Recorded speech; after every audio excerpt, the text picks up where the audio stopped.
kita ke Dr. Faizatul Rashidah. Assalamualaikum Ustazah. Waalaikumsalam warahmatullahi wabarakatuh. Alhamdulillah sangat sehat walafiat. Alhamdulillah wanita Masya sehat. Allah. Semoga tetap sehat, Amin. tetap semangat dan tetap taat. Amin. Tetap sehat, tetap semangat dan tetap taat. Ini Ustazah, Masya Allah. Ya, ini baru pertama kali ketemu setelah Ramadan. Oh iya, saya mohon izin untuk menyampaikan dan Iya, menyapa Dulur Air Victor. Taqabbalallahu minna wa minkum, siyamana wa siyamakum. Kullu amin wa antum bi khair, ja'alanallahu minal aidin wal faizin. Semoga Allah menerima semua amal ibadah kita di bulan Ramadan kemarin, dan Allah menjadikan kita masuk ke dalam golongan orang-orang yang kembali kepada fitrahnya dan juga menjadi para pemenang ya. Amin. Saya mohon maaf lahir dan batin selama membersamai program Rubrik Parenting ya dalam Fajar Syiar Radio Al-Fitar ini. Kalau ada hal yang kurang berkenan, saya mohon dimaafkan, diikhlaskan atas segala salah dan khilaf. Sama-sama Ustazah. Kami juga mengucapkan terima kasih mewakili semua dulur-dulur Al-Victor, pencerahannya, semangatnya, kembali kita untuk mengawal keluarga menjadi keluarga yang betul-betul keluarga yang taat dengan agama seperti yang Allah dan Rasul ajarkan. Begitu. Amin ya rabbal alamin.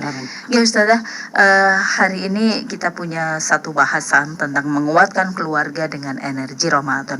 Ada informasi lain sebelum ke topik? Nggak ada Mbak Nima. Nggak ada. Dulur Al-Victor, pagi hari ini kita akan memulai. Oh ya, untuk kajian Muslimah tangguh ya. Jadi ini memang khusus untuk muslimah. Muslimah saja memang. Khusus muslimah yang tangguh. Ini kajiannya setiap minggu? Kalau Ramadan kemarin awal dulu setiap Jumat, kemudian Jumat. Sebelum Ramadan itu kemudian menjadi 1 bulan 1 kali di Jumat ketiga. Ramadan jadi setiap Jumat lagi, dan setelah Ramadan sepertinya Jumat ketiga lagi. Setiap Jumat ketiga insya Allah. 1 bulan sekali. 1 bulan sekali ya. Alhamdulillah.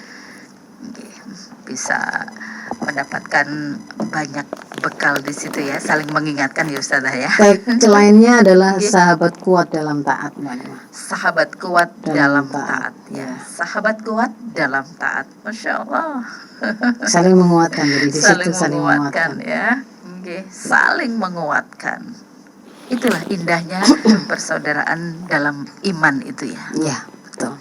Insya Allah. Jadi memiliki komunitas yang sangat mendukung kita untuk melakukan kebaikan, itu satu kenikmatan. Masya Allah, subhanallah, saestu. Jadi justru harus kita cari. Bahkan di akhirat nanti ketika kemudian kita biasa bersama-sama dengan teman, dengan sohib ya, biasa berperjalanan dalam kebaikan, mungkin menuntut ilmu bareng atau ngaji bareng, mendengarkan acara-acara pengajian di Al-Victor juga bareng, mungkin di kos-kosannya begitu ya, mengingatkan sholat malam atau belajar apapun yang lain ya, itu merupakan kebaikan. Kemudian ternyata pada waktu kita dimasukkan oleh Allah di surga dan tidak menjumpai teman kita, itu kita teman yang baik itu diberikan oleh Allah sebuah kesempatan untuk memberi syafaat pada temannya. Dia boleh bertanya, di mana teman saya ini? Kami dulu selalu bersama-sama begini, dan disuruh menanyakan. Gitu. Iya. Ustazah, nanti saya dicari gitu. Nah, gitu. Tanya kemana ini teman saya yang kemana-mana saya biasa siaran berdua untuk menyampaikan Islam, kita belajar bareng. Nah itu. Saling mencari. Masya Allah, saling mencari. Ya, Ustazah, inilah indahnya ya, saling menguatkan ketika saudara kita ini lagi terpuruk, lagi apa, kita segera menolong, kita segera menguatkan, begitu ya, agar tidak, Masya Allah, tidak terjerumus. Karena ketika ada persoalan itu belum tentu saudara itu terus kemudian punya solusi, kemudian belum tentu punya cara pandang, cara pikir yang kembali kepada Allah, kembali kepada agama, kembali kepada Islam, begitu. Masya Allah. Begitu, termasuk apa yang kemudian kenapa topik hari ini saya pilih begitu, juga ada harapannya adalah membantu menguatkan keluarga-keluarga muslim, karena kita merasa keluarga muslim manapun itu juga bagian dari kekuatan dari umat ini ya. saudari-saudari kita, para ibu-ibu muslimah yang lain juga, semuanya itu adalah saudari-saudari kita yang kita inginkan kebaikan dari mereka. Karena kita menginginkan kebaikan dari mereka, ketika kemudian kita mengetahui sesuatu yang sekiranya itu bisa membantu mereka, maka kemudian kita menginginkan itu juga dimiliki. Termasuk adalah kita ingin berbagi pagi ini dengan membahas topik bagaimana menjadikan energi Ramadan yang luar biasa. Kemarin itu kalau di bahasan bulan lalu saya pakai judul Ramadan istimewa menghebatkan generasi terbaik ya. Jadi kita sudah dihebatkan dengan Ramadan itu. Setelah Ramadan selesai, apa kemudian kita langsung meluncur jatuh menjadi umat yang lemah gitu, keluarga yang kemudian jadi amburadul kembali, itu bagaimana? Tidak, kita berkomitmen untuk kita berkomitmen untuk kemudian menarik dan membawa energi Ramadan itu untuk kebaikan keluarga kita, menguatkan keluarga kita. Bagaimana apa yang kemudian harus kita lakukan, itulah yang kemudian nanti akan kita perbincangkan. Sekarang langsung kita bahas saja Ustazah. Silakan Ustazah. Ya, jadi kalau kemudian kita sangat semuanya paling sudah tahu ya bahwa hikmah puasa yang itu menjadi ibadah khas di bulan Ramadan itu adalah kita hendak dicetak oleh Allah sebagai orang-orang yang bertakwa, ya kan? Allah berfirman bahwa kita diperintahkan untuk berpuasa itu, ya ayyuhalladzina amanu kutiba alaikumusyamu kama kutiba alal ladzina min qablikum la'allakum tattaqun. Bahwa kita diwajibkan untuk melakukan ibadah bulan Ramadan itu, berpuasa itu sebagaimana amal terdahulu agar kita bertakwa. Nah, takwa itu apa? Takwa itu kita juga sudah paham. Takwa itu adalah bagaimana kita menjadi umat, menjadi hamba yang senantiasa taat ya, senantiasa taat kepada seluruh apa yang menjadi perintah dan larangan Allah. Kalau itu diperintahkan, kita mengambil untuk melaksanakannya semampu kita, sebaik-baiknya. Ketika itu kemudian dilarang, maka kita juga akan meninggalkannya semampu dan sebaik-baiknya untuk kita tinggalkan. Dan kemudian di banyak dalil Allah memberikan sebuah kabar gembira bahwa kalau kemudian kita itu menjadi umat yang bertakwa, hamba yang bertakwa, maka imbalan bagi ketakwaan itu adalah banyak sekali kebaikan-kebaikan, banyak sekali kenikmatan-kenikmatan. Imbalan dari ketaatan dari ketaatan itu. Kalau misalkan secara contohnya saya mengambil di Al-Ahzab ya, Al-Ahzab 70-71. Di sana Allah berfirman, a'udzubillahi minasyaitonirrajim. Ya ayyuhalladzina amanu taqullaha wa qulu qawlan sadida. Wahai orang-orang yang beriman, bertakwalah kalian kepada Allah ya. Bertakwalah kalian kepada Allah dan katakanlah perkataan yang sadida, perkataan yang jelas, yang tegas ya. Perkataan yang benar. Yuslih lakum a'malakum wa yaghfir lakum dzunubakum. Allah akan memperbaiki bagi kalian aktivitas atau amal-amal kalian, dan Allah akan mengampuni dosa-dosa kalian. Wa may yuti'illah wa rasulah, dan barang siapa yang taat kepada Allah dan Rasulnya, faqad faza fawzan 'azima.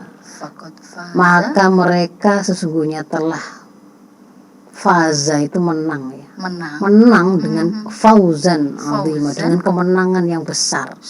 Kemenangan yang besar ini kalau kemudian kita menelusuri tafsirnya hampir senada semua. Jadi bahwa kemenangan itu, kemenangan yang besar itu adalah ketika kemudian yang pertama kita mendapatkan kenikmatan, sebesar kenikmatan, yaitu keridhaan Allah dan surganya.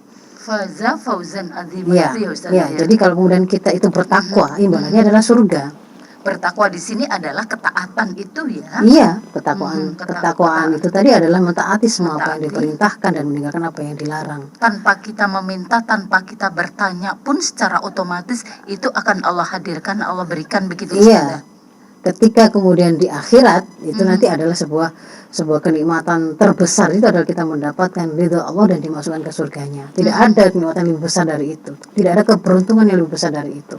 Tetapi Artinya, tidak hanya, mohon maaf, ya, artinya kemenangan itu adalah kemenangan yang Allah berikan di dunia dan akhirat. nah, tidak hanya itu, banget saya belum ngomong, tidak hanya itu. Kemudian Masya Allah. yang kedua adalah juga kemenangan ketika kemudian kita menjalani di kehidupan dunia ini dengan ketakwaan yang kita punya. Kalau kemudian kita sering sekali membahas tentang bagaimana kemudian Allah menjanjikan ketika kita mentaati syariah maka kita akan diberikan keberkahan yang diturunkan dari langit dan bumi, kan. Walau an ahla dzikra amanu wattaqau la fatahna 'alaihim barakatim minas samai wal ardi, kan begitu. Jadi kalau satu penduduk negeri itu beriman dan bertakwa, saya akan kami turunkan, dari imbalan dari iman dan takwa itu akan kami turunkan, kami akan curahkan keberkahan itu dari langit dan bumi. Masya Allah. Jadi takwa itu juga kemudian akan mengantarkan kita kepada kebaikan, kenikmatan, kemenangan di kehidupan dunia ini. Sebentar Ustaz. Ya. Contoh saja, misalkan yang terdekat di Elfitr sini adalah di Kelurahan Jemur Wonosari. Misalkan di Kelurahan Jemur Wonosari ini seluruh penduduknya itu bertakwa. Maka Allah akan melimpahkan misalnya bertakwa itu kan berarti dia berinteraksi, pergaulannya menggunakan syariah Islam, taat. Berarti dia tidak zina, dia tidak selingkuh, dia tidak menjadi orang yang berorientasi seksual sesama jenis, ya, tidak menghalalkan tuker-tukeran pasangan. Tidak. Karena itu sesuatu yang terlarang, kan begitu. Iya, betul. Justru kemudian mereka akan menjaga kehormatan masing-masing dan membatasi aktivitas yang sifatnya private untuk memenuhi kebutuhan naluri seksualnya dalam pernikahan. Dan pernikahan itu kemudian diatur, ditata dalam kerangka takwa, berarti sesuai dengan penjelasan syariah. Bagaimana hak dan kewajiban suami terhadap istri pada suami, orang tua pada anak pada orang tua. Berarti di situ tidak ada suami istri yang selingkuh, misalkan seperti itu. Tidak ada orang tua yang zalim, tidak ada anak yang durhaka.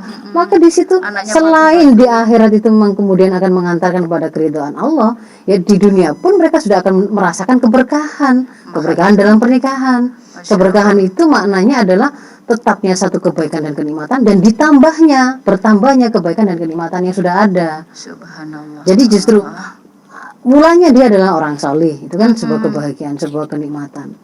Kemudian dia menikah, pernikahannya dia sandarkan mulai dari awal, dia menentukan pasangan, kriterianya, nyari proses sampai proses pernikahannya, semuanya disandarkan pada keimanan dan ketakwaan, tidak ada kemudian syariah yang dilanggar di situ, begitu ya.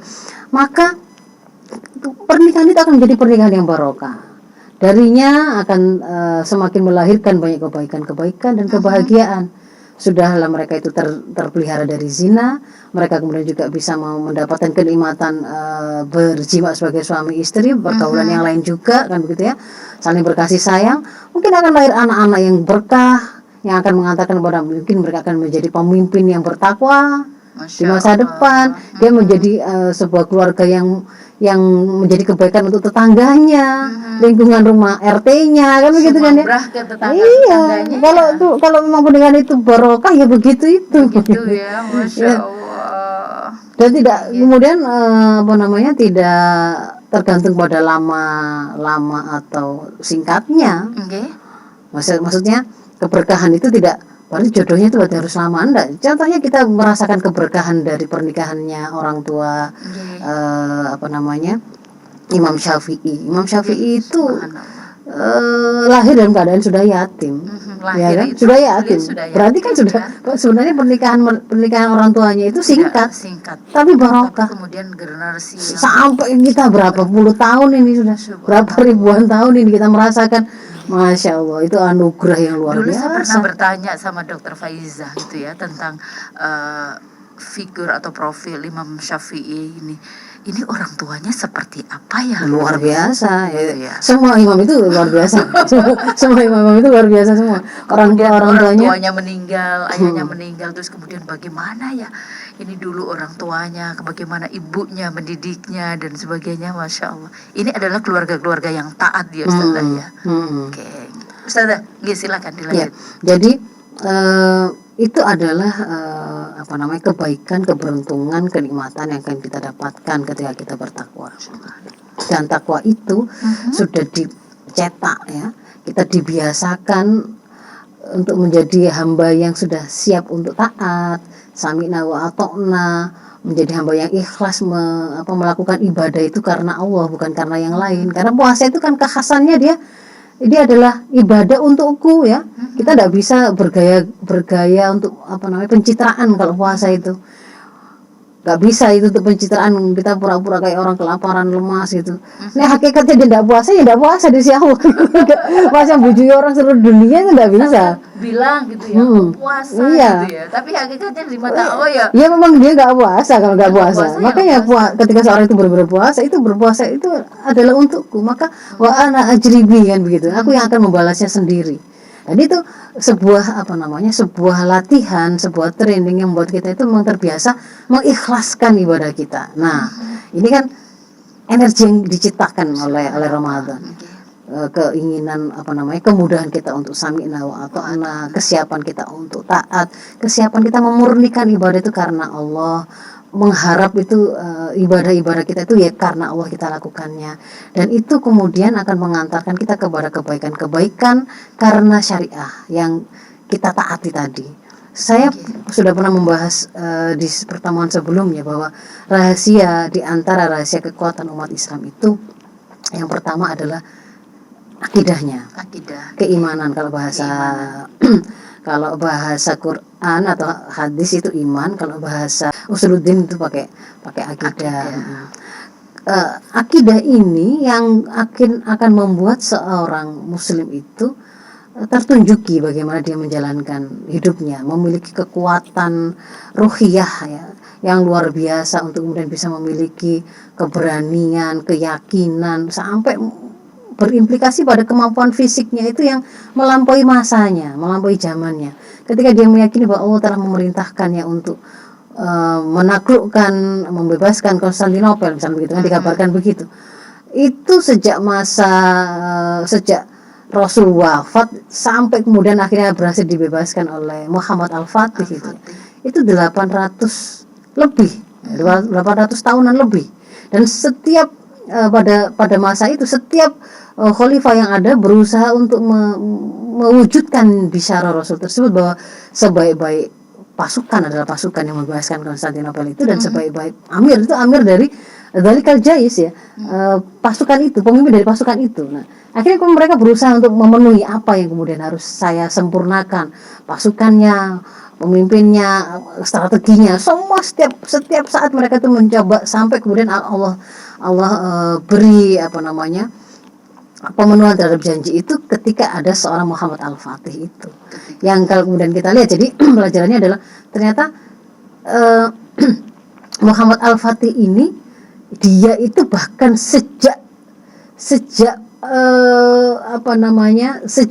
dalam masa kecil ya, bahkan sebelumnya ya, ketika masih dalam kandungan, lalu masa kecilnya itu memang dia disiapkan, kalimat-kalimat yang disampaikan oleh ibunya, oleh gurunya itu langsung dengan menunjukkan kota itu nanti kamu yang akan membebaskan. Berarti ini adalah orang tuanya yang gurunya.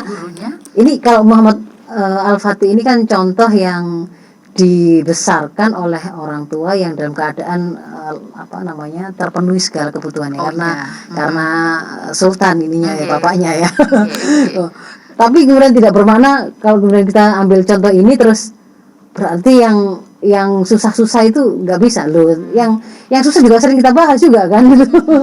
Imam Syafi'i itu hanya ibu sendiri yang membuat beliau menjadi sehebat itu. Jadi tidak kemudian kalau kemudian seorang ibunya Imam Syafi'i itu seandainya tidak memiliki keyakinan atau akidah yang kuat bahwa Allah adalah Ar-Razik ya, Ar-Rizqu biyadillah wahda, bahwa pemberi rizki itu adalah Allah dan rizki itu adalah hanya dari sisi Allah, mungkin kemudian beliau akan mudah sekali putus asa membesarkan anak sendiri. Saya gini, si ibu-ibu dari sang syekh ini kemudian menyekolahkan lah kalau bahasa sekarang itu, diantarkan begitu ya, ke Mekah, ketemu dengan guru yang memang dia suruh anak itu untuk mendengarkan mendengarkan, untuk belajar darinya gitu ya, untuk bisa menguasai bahasa Arab ini, kemudian yang fusha diantarkan kemana, itu ibunya punya rancangan, dan tidak kemudian dibatasi itu dengan kemampuannya, rancangan itu dengan kemampuan fisik yang kemudian terlihat. Harta enggak ada, Harta nggak ada, harta enggak Ustazah. ada. Beliau juga ibu single begitu Ya, kan ya. single artinya single tapi dalam keadaan harta pun tidak berlimpah. Tidak melimpah, tidak. begitu ya. Tapi mereka itu di antara ibu-ibu para ulama imam madhab itu ya, itu kamu sekolah jangan mikirkan biaya, ibu yang akan membiayai apa Ibu namanya, yang akan yang akan biayamu dengan tanganku gitu. dengan tangan. Ada yang dengan menjahit, ada yang dengan, pokoknya gak usah mikir begitu. Kemudian si ibu bilang Allah ar-Razik. Ya, Allah ar-Razik, ar-rizqu biyadillah wahda. Itu adalah akidah, Mbak Nima. Akidah, betul. Termasuk ketika kemudian Al-Khansa itu punya anak 4 orang yang kemudian syahid semua ya. Masya Allah, nggih. Itu kalau kemudian dia itu apa namanya, bukan seorang ibu yang memiliki akidah yang kuat bahwa meyakini al-muhyi al-mumit huwallah, bukan karena berangkat jihad sebenarnya mati itu. Orang tidur di kasur pun jadi bisa mati begitu. Tapi yang diperintahkan itu adalah kalaupun kemudian mati, matilah dalam kemuliaan. Maka sangat ingin begitu. Dia itu anaknya itu kemudian syahid dan tidak kemudian bersedih di situ. Nah, itu akidah, itu bahasa akidah begitu loh. Nah, kalau yang apa namanya, Muhammad Al-Fatih itu, dia itu oleh gurunya itu disiapkan itu memang dengan sebuah apa namanya, strategi, dengan sebuah keseriusan yang luar biasa. Syamsuddin, ada banyak guru-gurunya, dan itu disiapkan oleh bapaknya ya.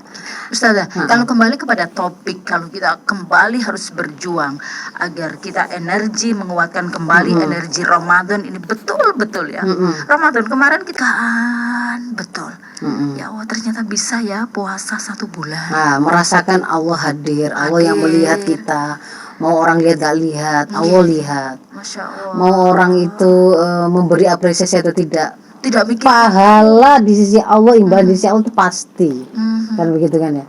Kalau kemudian ada banyak orang yang menginginkan keburukan pada kita, kalau Allah menjaganya, tidak akan terjadi keburukan, kan begitu kan. Meskipun kita sedang ada di tengah pandemi, meskipun kita sedang dalam menghadapi serangan-serangan, kalau kemudian kita meyakini al-muhyi al-mumit Allah, kita nggak menjadi orang yang kemudian ketakutan, nggak kemana-mana, nggak melakukan amal soleh, tetapi kemudian yang diperintahkan, ikhtiar terbaikmu, protokol kesehatan mbok jaga, kemudian kamu melakukan apa namanya, apa yang diperintahkan seoptimal mungkin. Disitulah kemudian kita meyakini Allah yang pemilik dari segala sumber kekuatan.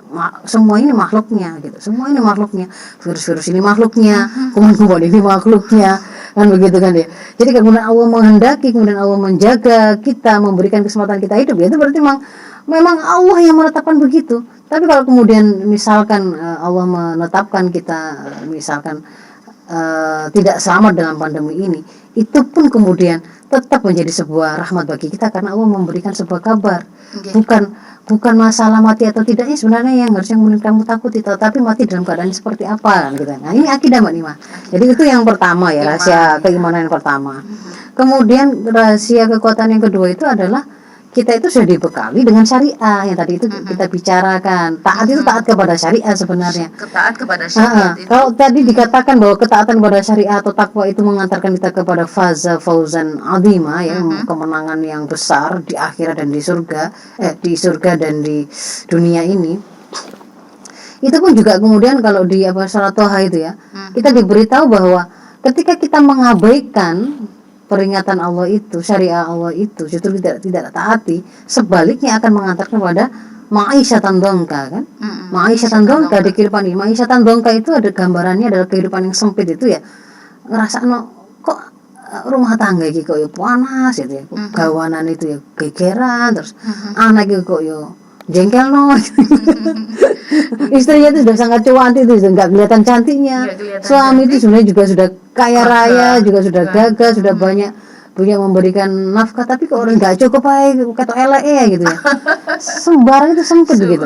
Dia tidak melihat situasi di tengah masyarakat, masya Allah, kok di mana-mana kok ada selingkuh, di mana-mana kok ada pembunuhan, di mana-mana kok ada narkoba. Sempit rasanya. Itu karena kita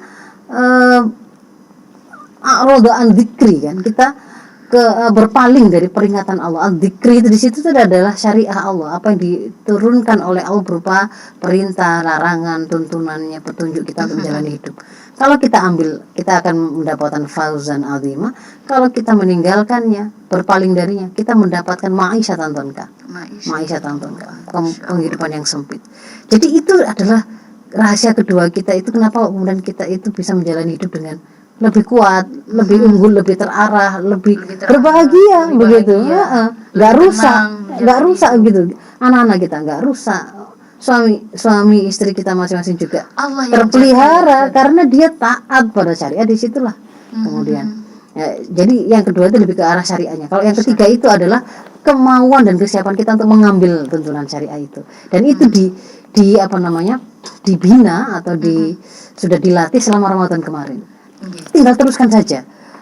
Dengan membiasakan kita mendekat kepada Allah, itu memudahkan kita untuk menyambut seruannya, memudahkan kita untuk taat. Jadi memperbanyak amalan-amalan yang melakukan takarrub ilallah. Takarrub ilallah itu caranya yang pertama, sempurnakan seluruh kewajiban dan tinggalkan seluruh keharaman.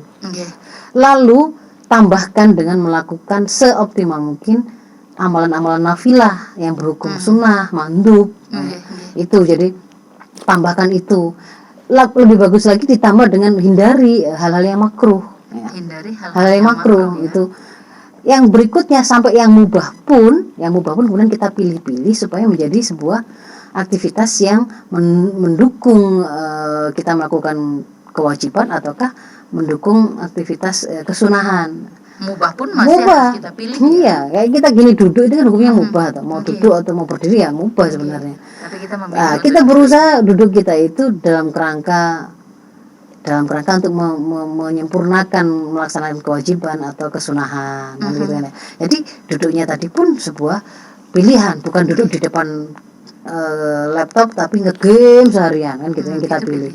Tapi jadi kita sudah seperti itu, maka Allah menjanjikan di sebuah diskusi itu, nanti Allah yang akan menjadi mata yang kita melihat dengannya, telinga yang kita mendengar dengannya, mulut yang kita berbicara dengannya, kaki dan tangan yang kemudian kita berjalan dengannya.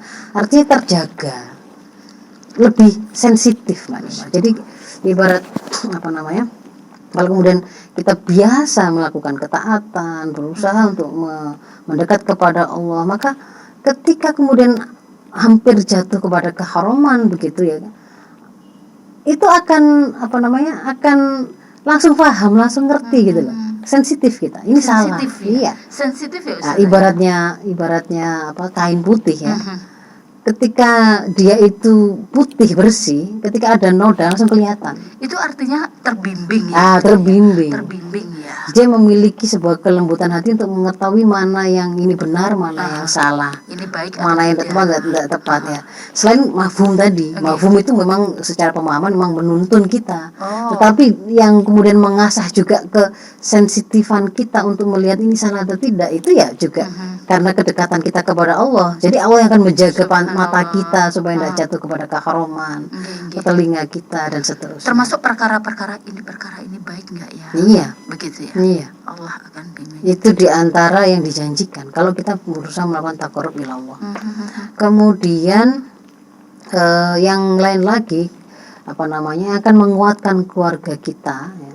Yang akan menguatkan keluarga kita itu adalah untuk bisa melakukan ketaatan tadi, selain kita biasakan adalah kita mengilmui. Gimana ini? Jadi mengilmui syariah tadi, tuntunan tadi. Kalau kemudian kita itu tidak paham bahwa zina itu haram, atau saya kemarin itu ada yang bertanya minggu lalu kalau nggak salah, ada yang bertanya, Ustazah, saya punya teman perempuan, ini dia mau menikah, tapi dia sebenarnya sudah berkeluarga, sudah bersuami, ya. Sudah bersuami. Jadi dia mau poliandri. Nah, itu sebenarnya boleh apa enggak loh? Ini lumayan si teman ini bertanya dulu, gitu ya. Si temannya tadi sudah mau nikah. padahal dia sudah punya suami, mau nikah lagi gitu. Nah, kalau bayangkan kalau kemudian kita itu tidak mengilmui hal tersebut, bisa kemudian jatuh kepada keharaman. Orang mau menikah seharusnya dia mengilmui juga tentang perceraian. Jangan sampai kemudian jadi dia balik sudah mentalak istrinya, tapi gak paham karena yang dia tahu pokoknya cerai itu kalau sudah nerima kertas dari pengadilan. Padahal dia sudah bolak-balik cerai itu, mencerai istrinya, menceraikan istrinya. Itu kan jatuhnya bisa jadi pada melakukan zina. Karena dia sudah menceraikan istrinya, padahal dalam dia masih hidup bareng dan seterusnya. Itu gara-gara tidak ada mafhum, tidak ada ilmu. Jadi memang harus ada yang akan menguatkan keluarga kita, anak-anak kita. Itu adalah kita dekat dengan ilmu, kita dekat dengan majelis-majelis ilmu untuk memperbaiki pemahaman yang kita punya. Lalu yang berikutnya adalah bersamalah dengan komunitas orang-orang solih. Bersamalah Dengan komunitas orang-orang solih. Karena bisa jadi ada hal-hal tertentu yang kita tidak bisa lihat. Misalkan noda itu kalau di baju kita yang putih kan kelihatan sekali. Tetapi kalau meskipun sangat terlihat, tapi kalau itu di gitok kita, di belakang leher kita, mungkin kita tidak bisa lihat. Tapi orang lain akan mudah melihat, ya kan? Butuh orang lain yang untuk melihatnya. Asalkan orang tadi adalah orang yang juga soleh dan memahami bahwa itu kotoran. Kalau dia bukan orang yang paham bahwa itu adalah kotoran, dia akan memandang itu gak apa-apa, baik-baik saja. Itulah mengapa kalau kemudian kita kumpulnya dengan para pezina gitu ya, ya tidak ada mereka itu kemudian mengingatkan kita jangan kebablasan pacaran, jangan tidak ada. Dia tidak melihat itu sebagai kesalahan. Jadi supaya menguatkan kita tetap dalam kebaikan itu, ya berkumpullah dengan orang-orang yang soleh. Jadi kita harus memilih untuk komunitas-komunitas yang orang yang baik, orang yang paham begitu. Mereka paham ya bodoh wae. Itu kalau ajarannya. Lalu bagaimana dengan mereka yang belum paham seperti itu, Ustaz? Gampang, mendekatlah kepada majelis-majelis ilmu. Berusaha mendekat kepada Allah. Kita misalkan kita ini orang yang sudah paham misalkan, terus kemudian kita mendapati orang-orang yang seperti itu, kita mendekat atau bagaimana caranya? Itu lihat. Kalau kita ada pada posisi merasa memiliki kemampuan untuk membantu dia menjadi paham dan menarik dia kepada kebaikan yang sudah kita punya, silakan. Berarti kita melakukan aktivitas dakwah. Tapi kalau kemudian misalkan nih anak kita ini ada pada posisi dia belum terlalu kuat kepribadian Islamnya, maka kita pesani, nanti kalau temanmu ada yang tidak sholat, sudah hindari saja temanmu yang tidak sholat. Tapi kalau dia kuat, kalau anak ini sudah kuat, kalau kamu lihat temanmu ada yang tidak sholat, kasih tahu, ajak ngomong bahwa itu adalah kewajiban. Sholat itu begini. Orang taat sholat itu tidak radikal, bukan, tidak fanatik loh. Ada loh Mbak Nima yang berasa gitu. Saya dulu waktu SMA pernah punya teman begitu. Kok zuhur, asar tidak pernah terlihat sholat. Padahal kan kita kelasnya kan siang sampai maghrib ya. Habis itu kemudian kan kita bertanya, kok tidak pernah sholat? Iya. Soalnya saya dipesani sama orang tua saya, nggak boleh fanatik. Nggak boleh fanatik. Jadi sholat wajib itu fanatik. Nggak boleh fanatik. Kenapa bisa begitu, Ustaz? Loh, jangan kan itu zaman dulu, sekarang saja juga banyak yang begitu. Iya. Jadi sholat itu dianggap ini jadi anak TPA aja jadi radikal kan. Katanya rohis itu jadi bibit teroris kan begitu. Itu kalau Anda tidak paham. Makanya kita itu jangan malah menakut-nakuti anak-anak kita, generasi muda, generasi milenial ini dengan justru menakut-nakuti agar mereka menjauh dari syariat. Syariat itu yang akan menyelamatkan mereka dari keburukan gitu loh. Justru dekatkan mereka. Syariat itu ya sholat. Iya. Ya mereka bergaul dengan benar, mereka menjadi anak yang sopan, ngomongnya itu memang kebaikan saja kan begitu. Ketika kemudian dia makan, dia hindari makanan-makanan yang haram, itu bagian dari syariat semua begitu. Melalui syariat iya, semuanya sampai pada kemudian bagaimana cara dia berbicara dengan orang tuanya, falatakulahuma fakulahuma qaulan karima, harus ngomong yang karima, yang mulia bahasanya, bukan membentak, bukan, iya kan? Itu syariat juga gitu loh. Jadi jangan terus yang mana dari syariat ini kemudian dicitrakan menjadi buruk, itu jangan. Justru syariat itu yang akan menyelamatkan anak-anak kita, menguatkan keluarga kita, gitu Mbak Nima.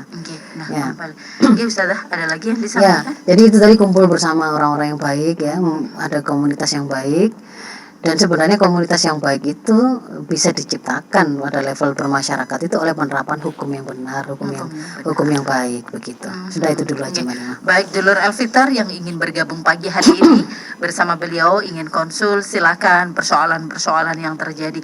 Oh ya Ustazah, ini mengawali Masya Allah, berarti ada suami yang soleh, ada istri yang solehah, orang tua yang solehah, begitu nih. Dulur, nanti kita akan kembali lagi. Mau bergabung silakan di 081234939390. Di nomor ini saja ya, tidak di nomor yang lain. Untuk WhatsApp, untuk telepon, untuk SMS sekali lagi bisa dicatat 081234939390. Kami akan kembali setelah yang berikut ini. Ada waktu sekitar 12 menit lagi bersama saya Nikma Aziz dan Ustazah Dr. Faizatul Rashidah. Nah, alhamdulillah Dulur Al-Victor yang mau bergabung kembali saya informasikan di nomor 081234939390 ya. Sekali lagi di nomor ini bisa bergabung, bisa bertanya, bisa konsul, bisa SMS, bisa WhatsApp juga. Sekali lagi di 081234939390. Kembali bersama Dr. Faizatul Rashidah. Ustazah, saya gabung dulu ya. Assalamualaikum. Waalaikumsalam warahmatullahi wabarakatuh. Alhamdulillah, ini suaranya Bu Yuli nggih. Nggih, Mbak Nima. Alhamdulillah, sehat semuanya. Alhamdulillah. Masya Allah. Ustazah. Nggih, Selain Bapak isi Ustazah. Sami-sami. Ngapunten ya, saya itu banyak salahin yang jenengan. Oh gitu. Ustazah bingung ini. Iya ga? Bingung ya. Kenal gak Bu? Pernah ketemu gak Bu? Bu Kalau di Yuli. Facebook itu ya. Oh, di Facebook itu Facebook. kalau siaran langsung itu ya saya Sering komentar di situ ya. pakai masker itu loh. Ustazah itu kok gak dibuka maskernya. Oh, gitu. Oh, padahal kan jika sebelum-sebelumnya yang dulu-dulu sebelum pandemi kan nggak pakai masker. Kan saya jadi kesel juga, aduh ya. Ampun kalau Ustazah, Gitu. ngapunten. Iya. Ustazah, ini loh, saya itu sering terganggu dengan rasa bersalah begini, Ustazah. Kenapa?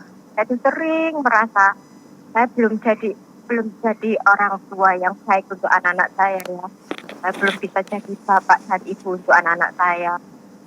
Yang terpenting itu masalah sholat itu. Saya memang keras ya Ustazah itu. Satu contoh tadi itu saya sempat sedikit marah ya. Saya sudah berangkat ke masjid, anak saya masih molor gitu ya. Terus udah bangun sebenarnya. Terus saya pulang, masih molor semua. Udah marah, sebenarnya saya sampet ya.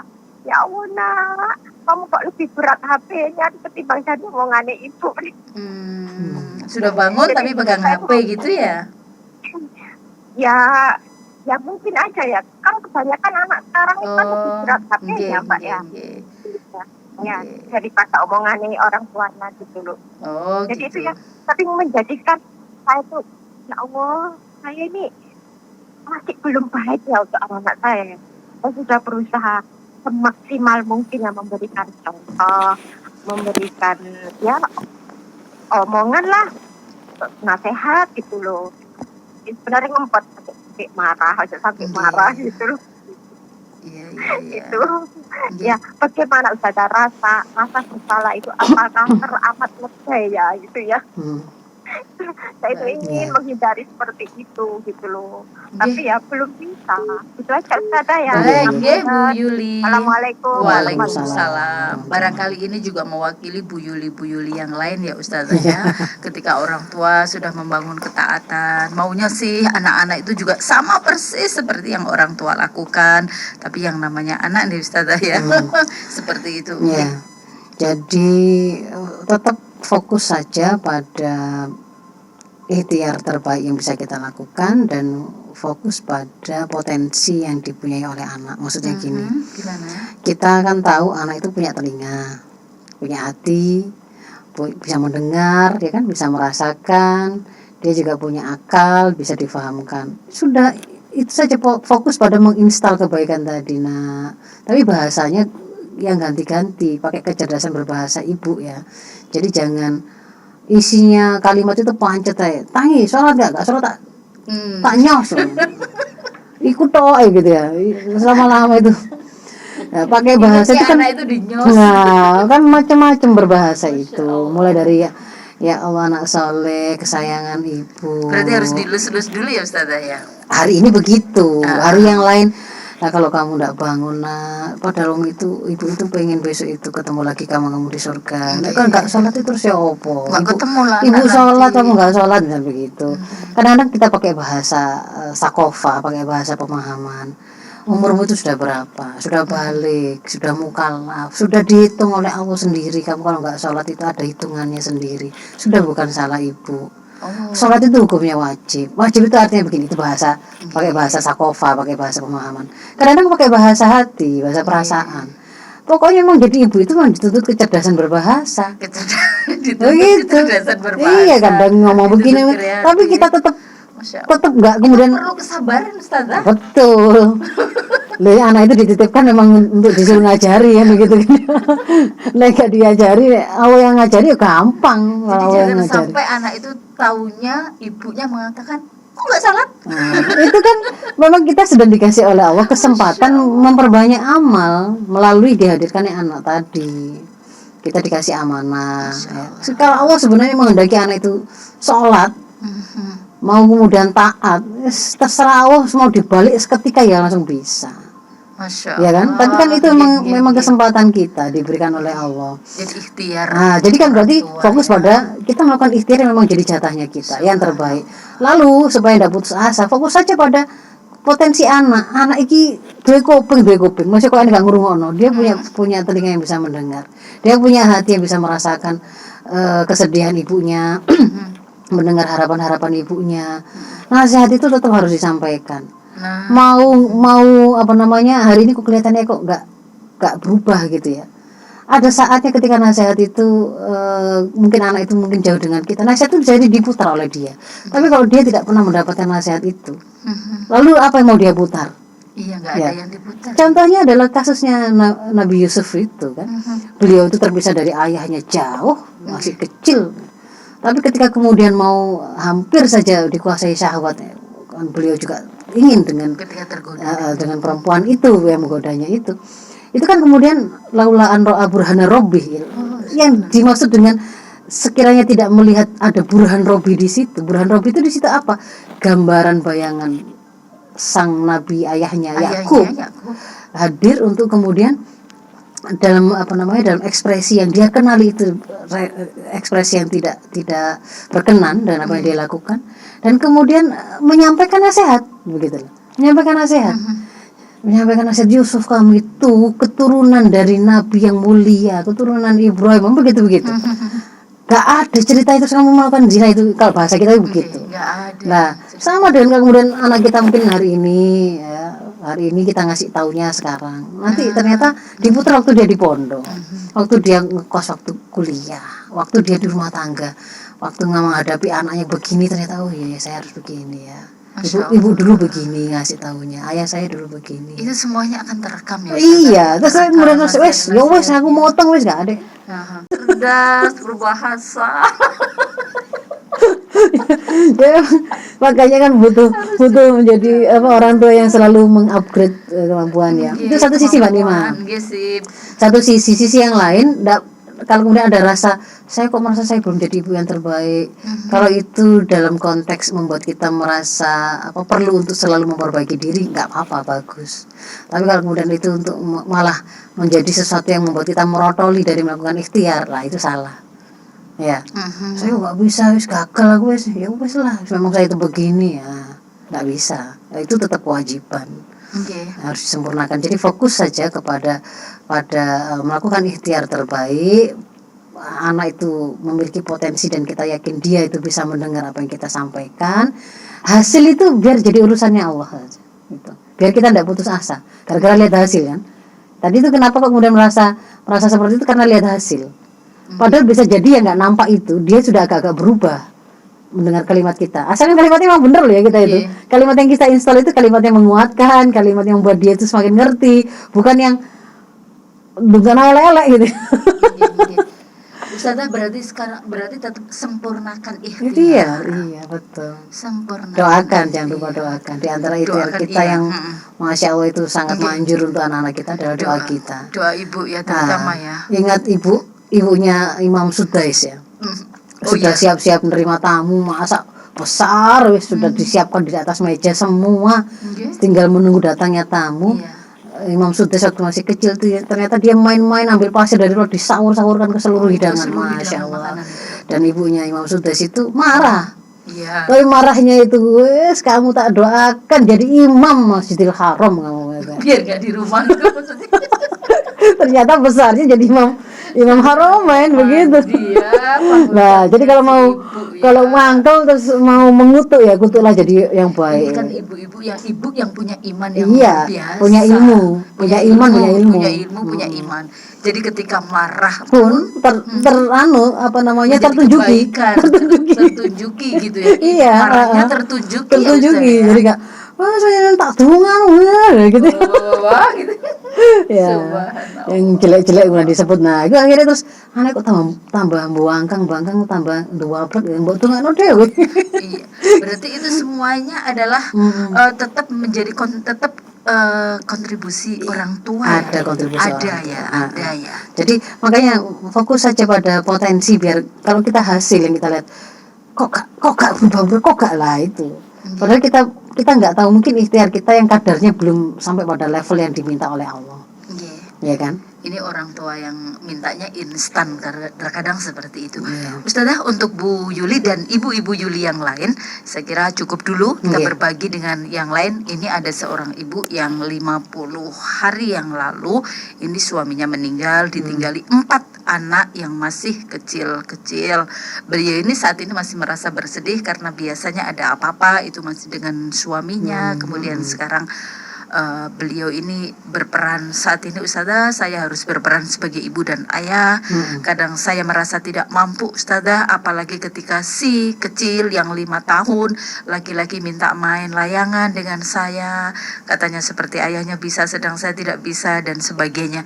Ini seorang ibu yang baru saja suaminya meninggal dunia. Pertanyaan yang kedua, Ustazah, ini dari yang berbeda, dari orang tua yang berbeda. Kalau saya nyuruh anak saya sholat nggak mau, sebagai orang tua gimana, Ustazah? Ya. Sementara yang pertama untuk ibu yang baru ditinggalkan suaminya tadi, saya doakan semoga Allah mudahkan, Allah kuatkan, Allah mampukan ibu menjadi melaksanakan seluruh amanah yang menjadi amanah ibu dalam membesarkan dan mengasuh mendidik anak-anaknya. Semoga Allah mudahkan anak-anaknya jadi anak-anak yang soleh. Amin. Kemudian mungkin saya jadi kepikiran, mungkin topik yang akan datang kita akan membahas itu untuk menguatkan para ibu-ibu yang begitu ya. Ini kita akan pertanyaan hampir sama seperti itu. Jadi belajar dari ibunda para ulama. Ada. Mereka rata-rata adalah single parent. Nanti di situ kisahnya cukup dengan diceritakan saja mungkin akan begitu ya. Iya. Akan ngerti. Jadi ibu kalau sudah kemudian menjadi qadanya Allah, sudah nggak usah di masa lalu itu nggak usah diangan-angan. Sudah fokus saja ke depan. Kalau kemudian merasa ada ketidakmampuan, ada kelemahan, minta kepada Allah untuk dikuatkan, minta kepada Allah untuk diberi kemampuan. Kalau kemudian anak-anak itu sudah ada pada yang di antara 4 orang itu sudah ada yang dewasa dan bisa diajak omong, yang 7 tahun ketiga, jadi sudah usia 15 ke atas ya. Itu mereka fase memperlakukan atau mendidiknya seperti seorang teman baik atau teman kepercayaan. Bisa diajak ngomong, sudah biasa diajak ngomong, yang membuat dia ngerti keadaan ibu, kesulitannya apa, harapan ibu apa, kepada sang anak itu ingin dibantu seperti apa, bekerja sama untuk meringankan apa yang menjadi beban ibu. Itu. Jadi itu diantaranya. Lalu yang lain untuk menguatkan mental kita, bacalah sejarah para ibu-ibu yang single parent yang kemudian mereka tetap fight dan berhasil melaksanakan amanahnya dan sebaik-baiknya. Itu nanti akan menjadi inspirasi. Oh ternyata saya harus begini, saya harus begini. Langsung dari mereka-mereka yang mengalami begitu. Ya, wow. Saya jadi ingat Ustazah. Nah, ini ada yang mengalami ini. 5 tahun yang lalu ketika Allah ngasih surprise itu, Ya. saya rasanya nggak kuat Ustazah. Saya di ujung rumah sakit. Ya Allah ini apa? Jadi belum tahu waktu itu. Ya Allah ini apa? Meninggal, kalau suami meninggal. Sudah tahu ya. Sudah tahu kalau dokter mengabarkan itu. Kemudian saya keluar meninggalkan almarhum. Ya Allah ini apa? Ketika anak-anak masih kecil 3 tahun gitu ya. Terus kemudian saya bangkit. Saya percaya ya Allah, takdirmu tidak pernah salah. Sudah bangkit Ustazah. Nah, itu akidah. Ke jenazah, bangkit ngerangkul anak-anak. Allah tidak pernah salah untuk mentakdirkan ini semuanya. Sudah saya ingat guru-guru, saya ingat Ustazah bagaimana dulu para ibu-ibunya, para ulama itu membesarkan putra-putranya. Saya ingat betul apa yang Ustazah Faiza sampaikan waktu itu. Itu salah satu yang menjadi kekuatan kami bersama anak-anak. Alhamdulillah. Itu jadi cerita. Jadi berarti nasihat itu disampaikan kapan? Ternyata bisa menjadi sebuah kekuatan di kesempatan yang lain. Detik ini. Ya, Akhirnya begitu. kemudian saya mencari karena saya itu suka novel Ustazah, mencari novel-novel tentang Ibu Khadijah, tentang kemudian istri Ibrahim, kemudian Ibu Fatimah, kemudian Sayyidah Fatimah, membaca wanita-wanita yang seperti kuat. itu gitu. Saya coba baca untuk menguatkan diri gitu, seperti itu. Nah, apa tadi yang saya sarankan kepada ibu tadi, cari baca kisah-kisah dari mereka yang mengalami dan nanti macam-macam kekuatannya. Oh dari ibu ini saya belajar begini, dari ibu ini saya belajar begini, dari ibu ini ternyata sabarnya, oh ini keyakinannya kepada Allah ini kan begitu, macam-macam begitu. Nanti Mbak Nima juga bisa dari Mbak Nima apanya gitu ya, yang bisa dipelajari itu bisa diceritakan itu nanti sendiri.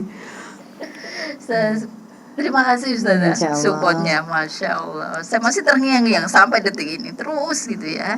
Ustazah, terima kasih waktunya. Sudah kesempatannya. Alhamdulillah, semoga bermanfaat apa yang menjadi bahasan kita hari ini. Saya mohon maaf kalau dalam kurang berkenan.